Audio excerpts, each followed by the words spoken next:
And the motto, drill baby drill, and all the approach against green policies has been made crystal clear by Trump. Without the IRA, the United States is not going to catch up with China by far, and therefore China will see its leadership being consolidated in this sector. The dust is still settling from U.S. President Donald Trump's flurry of executive orders after his inauguration, and part of that sweeping set of directives was one called Terminating the Green New Deal. This seeming reversal of a signature Biden-era accomplishment could affect not only American companies, but also any business that adjusted its strategy in order to take advantage of the money on offer through the law. To talk more about what this means, we're joined now by Simone Tagliapietra. He's a senior fellow at the Bruegel Institute in Brussels. Simone, thank you for joining us, and we'll get into some of the details in a moment, but what does this termination mean for the future spending under the Green New Deal, also known as the Inflation Reduction Act? Well, what Trump has done signals that all companies that were betting on these state subsidies in the U.S. to enhance the deployment of renewable energy sources and clean solutions in general, including electric vehicles, and the manufacturing of them in the United States, now are going to face huge uncertainty. If you applied to IRA subsidy in the United States and you still need to get the subsidy, it is very uncertain whether you are going to get the subsidy or not. As a result of this uncertainty, we can expect a significant delay in the investments that have been announced over the last few months. And I would say we can also expect overall a major drop in clean investments in the United States. U.S. presidents often have some hard turns away from the priorities of their predecessors, but was this expected? Of course. This was part of the agenda during the campaign. It was crystal clear, and the motto, drill baby drill, and all the approach against green policies has been made crystal clear by Trump. So people voted him also, apparently, for this agenda. So this is now something that will have to be implemented. And implementation might be actually more difficult than what the president himself thinks. Because, for example, the very idea of saying, I want to have lower oil prices in the United States, and at the same time, I want to sharply increase the production of oil in the United States, is very difficult to turn into reality, because the oil producers in the United States need quite some high prices to keep pumping, because shale oil production is pretty expensive vis-a-vis other kind of conventional productions around the world. So it is not to be taken for granted that President Trump will factually achieve the increase in oil and gas production he desires, because that might conflict with its target of having lower prices. You talked about some of the difficulties with this move. One thing that jumped to my attention was basically how feasible in this. Tax credits make up much of the IRA's spending as opposed to, say, grants or loans. So that made me wonder, like, how much of this is really claw-backable? How much of these funds can he take back?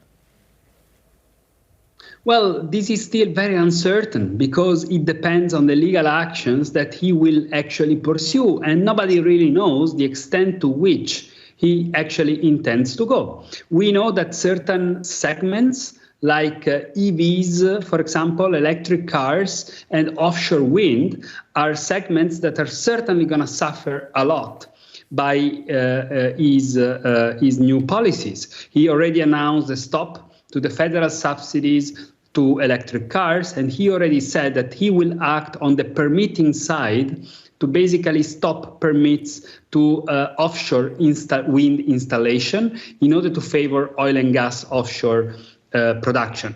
Now, other sectors like solar energy, for example, might actually, I would say, continue to develop pretty well for the very simple reason that the IRA subsidies were also targeted at Republican states. So at the state level within the United States, there might be an incentive, a political incentive, to push the federal administration to keep certain provisions of the IRA because they favor Republican constituencies.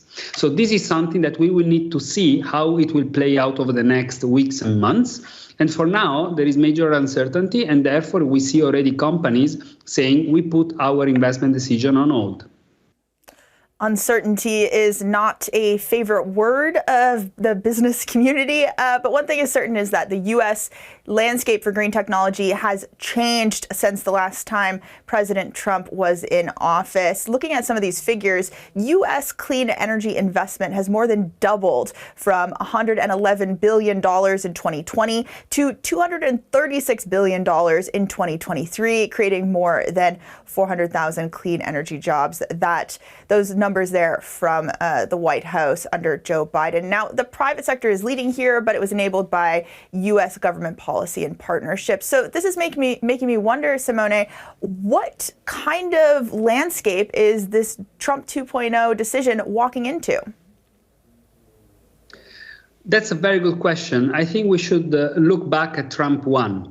When he came into the White House the first time, as you might recall, he had a campaign to support coal production and utilization in the United States. Beautiful, clean coal, he said at the time.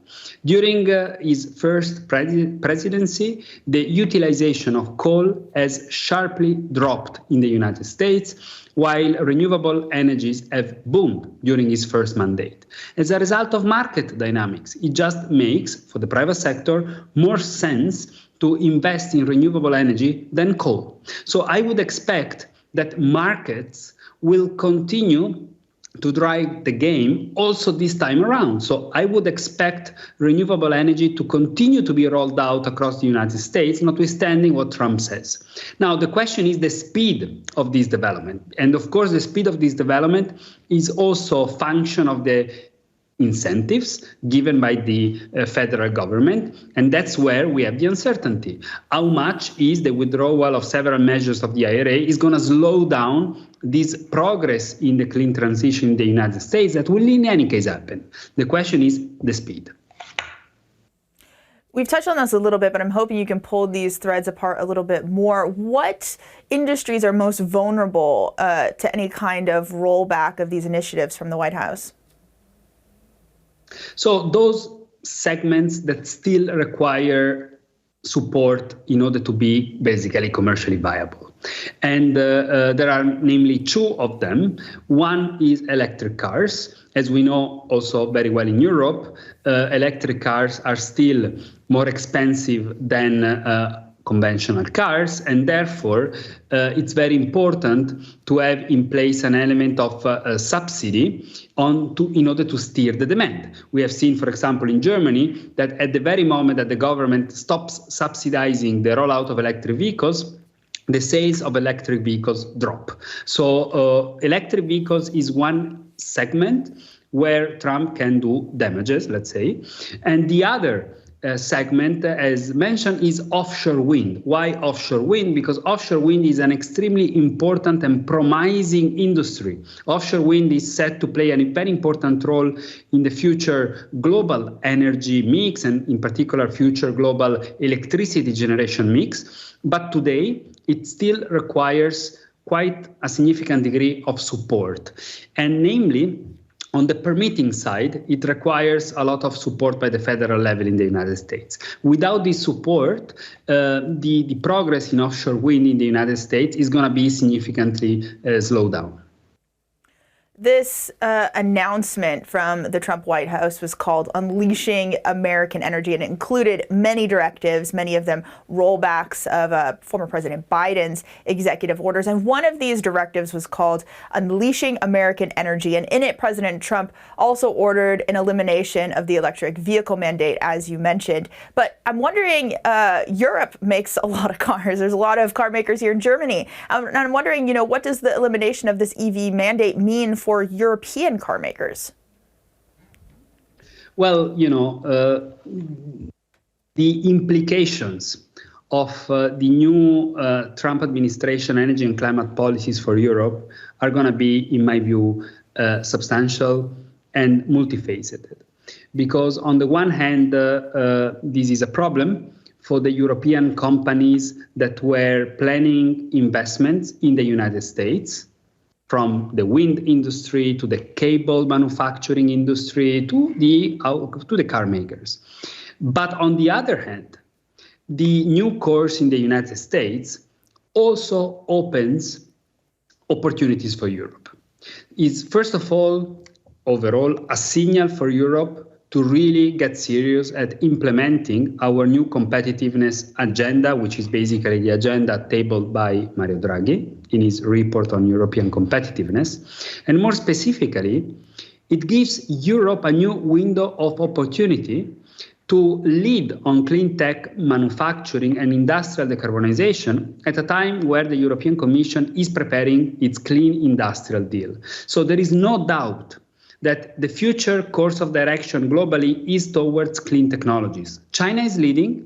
Europe is well positioned vis-à-vis the United States already. We can seize these 4 years of uncertainty on the US side to accelerate progress in Europe, try to make sure that we increase the manufacturing capacities of these technologies in Europe, so to be more competitive with the Chinese moving forward. You've mentioned some of the opportunities available right now that Europe could potentially lead in some of these sectors. But I'm wondering, at the time that the Green New Deal in the United States was passed, there was a lot of concern that European companies would move some of their operations to the U.S. to take advantage of the funds available by the IRA. Has that happened? What industries are most exposed to this uncertainty? So we have seen a certain number of investments being made in the United States or announced in the United States by European companies, and really that entail predominantly the wind industry, where Europe is very strong. Also electric cables manufacturers, that it's a well-established industry in Europe, rather than also car makers and battery manufacturers. But the extent to which these investments were made at the expense of planned European investments, so investments in Europe, that is very uncertain. This is to say that the clean tech market is a market expanding globally. And it is good for any company to diversify its portfolio and its presence around the world. So if you are a European wind producer, you want to be present in Europe, you also want to be present in the United States if you expect the United States market to be growing fast. Now with Trump, this certainty about the speed of the enlargement of the market is not there anymore. So I would expect European companies to be more focused on Europe, because in Europe we have a strong and solid climate policy that is locked in. And this is not going to change during the next 5 years. And therefore, the market attractivity of Europe is today, in my view, more solid than the United States, where you still have this confusion about Trump policies. I want to talk about the European policies in a moment, but staying with the entanglement, so to speak, between the U.S. and Europe here, is there a threat to jobs here in Europe? Say, for example, a wind turbine maker who can't sell their wind turbines in the United States anymore, but those turbines are made in Europe. No, I don't think we will see substantial implications for jobs in Europe. This is also due to the fact that Europe is not exporting much of this technology to the United States. So I don't think we will have that effect. On the contrary, I think that we might be able, if we put in place the right policy mix on our hand, to increase jobs in these sectors, because we can catch up and do more over the next years domestically, also seizing this, as we said, window of opportunity coming from lower competition pressure, let's say, from the United States side on clean tech. This has me all wondering, can Europe position itself as a haven for this industry, potentially attracting American businesses, a reversal of some of the concerns we were hearing just a few years ago? Well, you know, what industries need in order to ramp up investments is certainty on the demand and is good investment conditions on the supply side. So if we are able to clarify, and this is I think, predominantly the job of Ursula von der Leyen, to clarify that Europe is staying the course of the European Green Deal, that there will be no step backs on the commitments we have taken. And if we are able to put together an industrial policy at the European Union level to double down on what we are currently doing to support the clean tech manufacturers, the automotive sector in its transformation towards electric vehicles, and in the decarbonization of the established energy-intensive industries like steel, cement, the chemical sector, I think we can actually become an attractive place also for American companies and other companies that want to do business in an important and rising market. And this is also, by the way, the case of the Chinese. And we know how many investments have been happening and have also recently been announced by Chinese companies concerning car manufacturing and battery manufacturing in Europe, for example. I think this issue of attracting Chinese investments at European conditions, when it comes to, of course, the social dimension, the jobs created in Europe, but also when it comes to security, the connectivity issue, and also when it comes to the technology transfer, is going to be very, very important. We should partner with China, as Ursula von der Leyen said in Davos. We should attract Chinese investments in Europe, but at European conditions.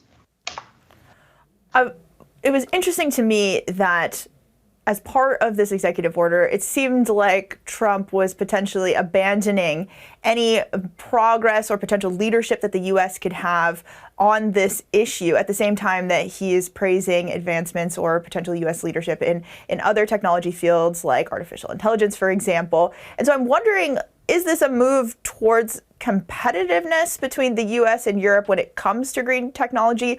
Or are the two, the U.S. and the European Union as a bloc, are they not even really playing the same game after this executive order from Trump? Where do the two lie? Or is it just not even in the same ballpark? You know, I think we need to clarify that Trump policies are also grounded on a totally different situation when it comes to natural endowments between the United States and Europe on energy. The United States is the first producer of oil and gas in the world, while Europe is the first importer of oil and gas in the world because we don't have basically domestic resources. So the energy strategy of Europe and the United States are different simply because different are our natural endowments. We must be clear, even under Biden, the United States have substantially increased their production of oil and gas. Actually, it might actually well turn out that the US oil production will be higher under the Biden years than under the Trump years. So this is really something that has been supported by both the Democratic Party and the Republican Party. Because of, again, natural endowment that have supported the US competitiveness by lowering energy prices. In Europe, we sit in a totally different environment. We don't have this possibility. Natural gas is very expensive in Europe because now we need to procure it also on a global competitive market like liquefied natural gas more and more because we replace Russian gas with LNG. And therefore, for Europe, it is imperative to accelerate the green transition and the electrification of the energy system because that's the only way for Europe to structurally lower energy prices that are today very high because of the high price of natural gas in particular. Stepping back, the United States is the #1 economy in the world. So ultimately, what does this mean, this move from President Trump mean for the global race towards more green technology and renewable energy? Well, I think it will foster this development in other major economies, starting with China, which is already the leader. So China is by far in the leading position when it comes to clean technologies, manufacturing. China has massively invested in these technologies over the last decades. It has integrated supply chains from raw materials to the manufacturing of these technologies, and it has also developed an innovation edge. So China will benefit from this situation because the IRA was all about catching up with China, and without the IRA, the United States is not going to catch up with China by far, and therefore China will see its leadership being consolidated in this sector. For Europe, for others like Japan, like South Korea, like Canada, it opens an opportunity to accelerate domestic developments and be part of a global market, because we need to consider that these technologies are not only rolled out in the United States, in China, or in Europe. You have the developing world that is eager to roll out renewable energy sources, solar energy, because that's the way for them to get electrification, which today they don't have. If you look at the African continent and the level of lack of access to electricity, people living without electricity, the numbers are staggering. So there are countries where 80% of the people do not have access to electricity. If you want to give energy to these people, you need solar energy. So there is a global market for these technologies that is immense. And we can, as Europe, be part of this. That's Simone Tagliapietra. He's a senior fellow at the Bruegel Institute in Brussels. Simone, thank you for joining us.